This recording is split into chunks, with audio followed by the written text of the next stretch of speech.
Hello student, myself Digeshwari Devangan, guest lecturer, Department of Commerce, government GHG PG college Balod. मेरा subject है marketing research, unit 3, जिसमें है उत्पाद शोध द्वारा नए उत्पाद ढूंढना। तो देखिए, नए उत्पाद सदैव नए आविष्कार नहीं होते हैं। यह केवल पैकेजिंग, माप, तरीके, रंग, आविष्कार उसी पुराने उत्पाद में सम्मिलित तत्वों का परिवर्तन हो सकता है। ये प्रतियोगी उत्पादों की सीमा भी है और केवल कंपनी के लिए नए हो सकते हैं। इसलिए नया उत्पाद वह है जो कंपनी और ग्राहकों के लिए नया है। तो नए उत्पादों का वर्गीकरण जो है ना, नए उत्पादों का वर्गीकरण कोटलर द्वारा प्रदान किए गए वर्गीकरण के अनुसार नए उत्पाद को निम्नलिखित 4 श्रेणियों में वर्गीकृत किया गया है। नए उत्पाद के वर्गीकरण को,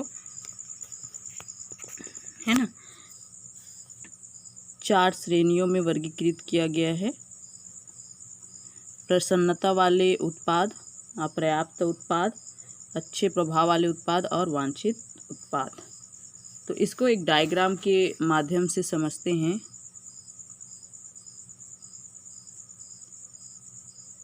इमीडिएट सेटिस्फैक्शन,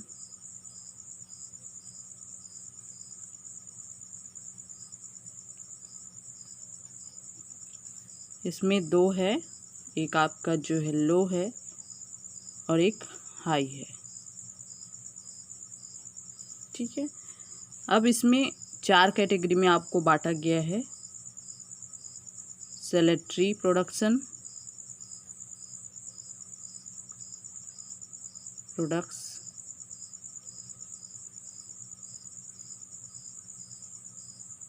उसके बाद डिजायरेबल प्रोडक्ट,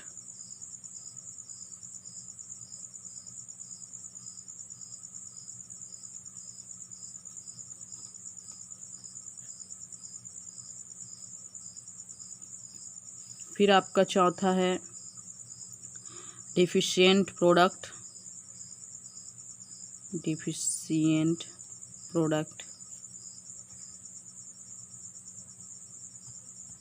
फिर प्लेजिंग प्रोडक्ट्स,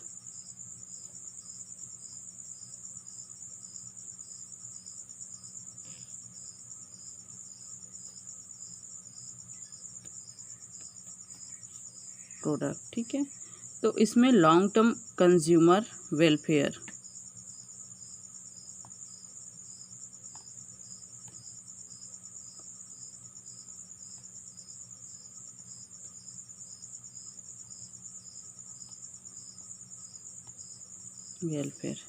इसमें 2 है, एक हाई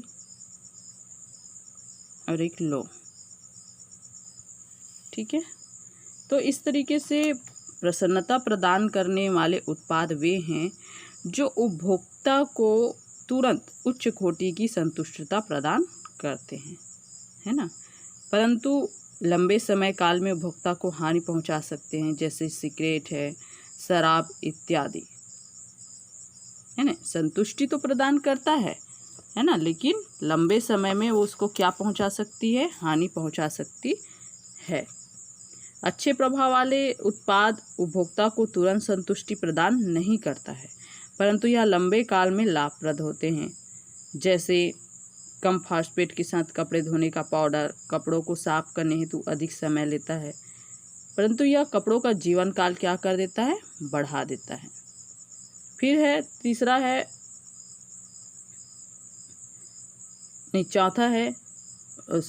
है जैसे वांछित उत्पाद की बात करें तो उच्च कोटि का तुरंत संतुष्टिकरण और लंबे समय हेतु उपभोक्ता की भलाई प्रदान करता है, जैसे उदाहरण के लिए तैयार खाद्य पदार्थ। अपर्याप्त उत्पाद वे होते हैं जो न तुरंत लुभाते हैं और न ही लंबे समय काल हेतु लाभदायक होते हैं। कंपनी ऐसे उत्पादों में हित नहीं रखती है। ठीक है, तो हम 4 चीज़ों के बारे में यहाँ पे डिस्कशन किए। सबसे पहले है हमारा प्रसन्नता प्रदान करने वाले उत्पाद।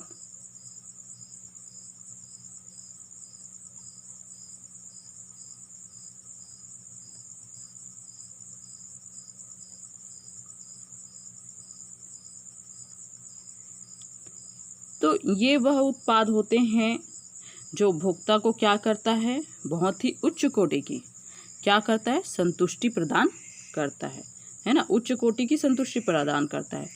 परंतु इसका जो उपयोगिता है वो लंबे काल तक नहीं होती, अर्थात ये जो है लंबे समय में अगर कोई इसका प्रयोग करे तो उसको क्या उठानी पड़ सकती है, हानि उठानी पड़ सकती है।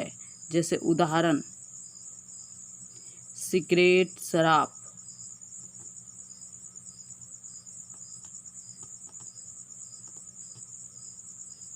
ये क्या करता है, लोगों को संतुष्टि तो प्रदान करता है, लेकिन जब लंबा समय हो जाता है तो यही चीज उन उपभोक्ताओं को क्या करता है, हानि प्रदान करता है। दूसरा है अपर्याप्त उत्पाद।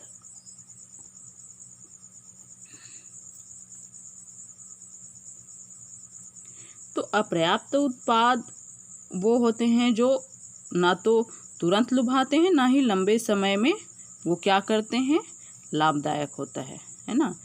ना तो तुरंत लुभाते हैं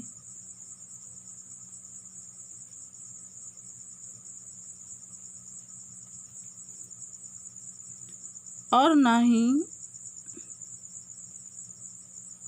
लंबे समय में लाभदायक होते हैं।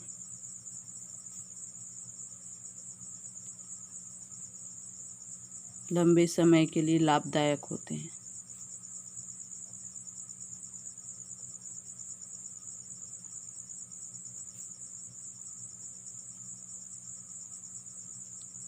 है ना। तो इसको जो है कोई भी उत्पाद या कोई भी कंपनी ऐसे उत्पादों में हित नहीं रखती है ना। जो अपर्याप्त उत्पाद है उसमें अपना हित नहीं रखती है, क्योंकि वो कभी भी समाप्त हो जा, मतलब ना ही वो तुरंत लाभ देता है और ना ही लंबे समय में लाभ देता है। तो कौन ऐसी कंपनी है जो ऐसे उत्पाद को बनाए, है ना। तो कंपनी ऐसे उत्पाद को अपने हित में नहीं रखती है। कंपनी जो है ऐसे उत्पाद को अपने हित में नहीं रखती है।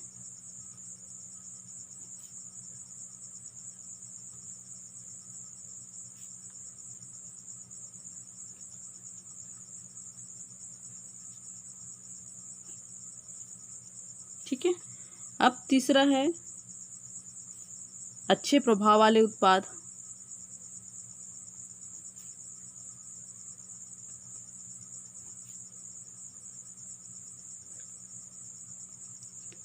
तो यह वह उत्पाद होता है जो उपभोक्ता को तुरंत संतुष्टि प्रदान नहीं करता। क्या नहीं करता, तुरंत संतुष्टि प्रदान नहीं करता।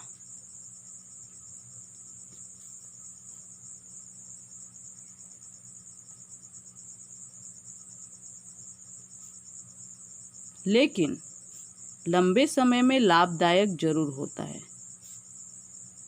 लेकिन लंबे समय में लाभदायक जरूर होता है।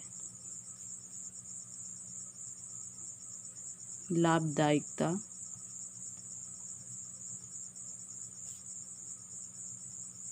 जरूर प्रदान करती है।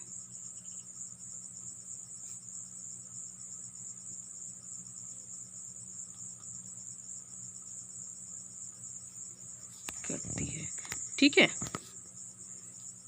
जैसे उदाहरण के लिए कम फास्फेट के साथ कपड़े,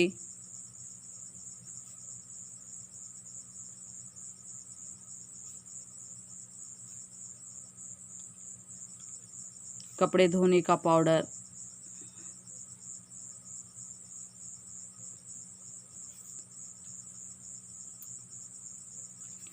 है ना, जो क्या करता है, कपड़ों को साफ करने के लिए बहुत टाइम लेता है, लेकिन आगे जो है लंबे समय के लिए वो क्या करता है, लाभदायक देता है, अर्थात जो है कपड़ों की जीवन काल बढ़ा देता है ना। अब उसके बाद चौथा है वांछित उत्पाद।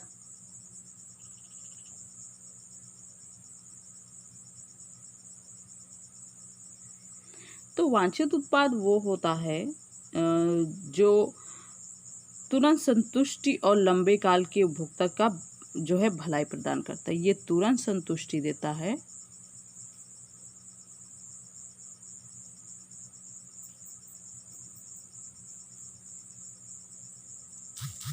और लंबे समय के लिए लाभदायक होता है।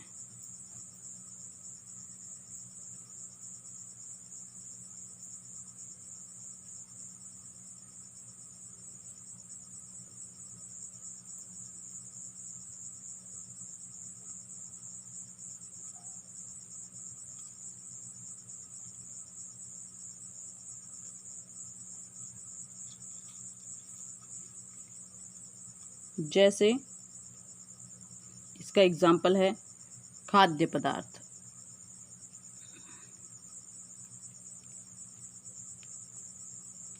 खाद्य पदार्थ है ना।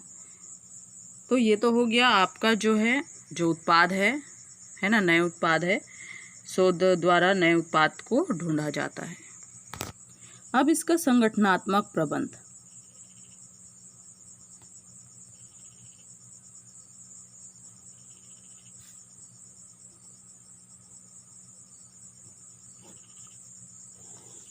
संगठनात्मक प्रबंध तो इसको 4 भागों में बांटा गया है। पहला नया उत्पाद कमेटी,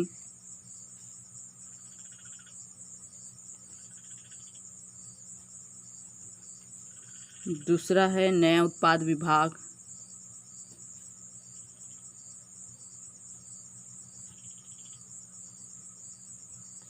तीसरा है उत्पाद मैनेजर्स,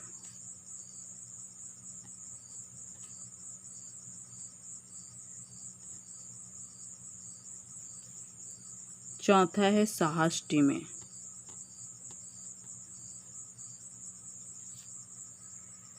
तो इसमें सबसे पहला है उत्पाद कमेटी, नया उत्पाद कमेटी है ना। तो नया उत्पाद कमेटी में आमतौर पर प्रयोग में लाया जाने वाला संगठनात्मक प्रबंध है। बाजारीकरण के विभिन्न क्षेत्रों से उच्च प्रबंध प्रतिनिधि होते हैं, जैसे वित्त, उत्पादन, इंजीनियरिंग, शोध और उत्थान, रिसर्च है ना, और लेखांकन इत्यादि। किसी नए उत्पाद योजना हेतु कमेटी की सहायता आगे उत्थान की समिति का नतीजा लाती है। फिर दूसरा है नया उत्पाद विभाग। फर्म में निर्णयों की छानबीन, उत्पाद विशिष्टीकरण के उत्थान और उत्पाद परीक्षण करने को समन्वय प्रदान करने जैसे उत्पाद उत्थान की समस्त अवस्थाओं के लिए जिम्मेदार है। यह औपचारिक तौर पर संगठित विभाग है और नए उत्पाद उत्थान को स्थायी एवं पूर्ण समय की क्रिया बनाता है। यह ऊंचे बाजारीकरण ऑफिसरों को नियमित तौर पर सूचित करता है। नेक्स्ट है उत्पाद मैनेजर्स को एक उत्पाद अथवा एक उत्पाद लाइन प्रदान की जाती है और उद्देश्यों को निर्धारित करने तथा इसकी बाजारीकरण रणनीतियों को स्थापित करने की पूर्ण जिम्मेदारी दी जाती है।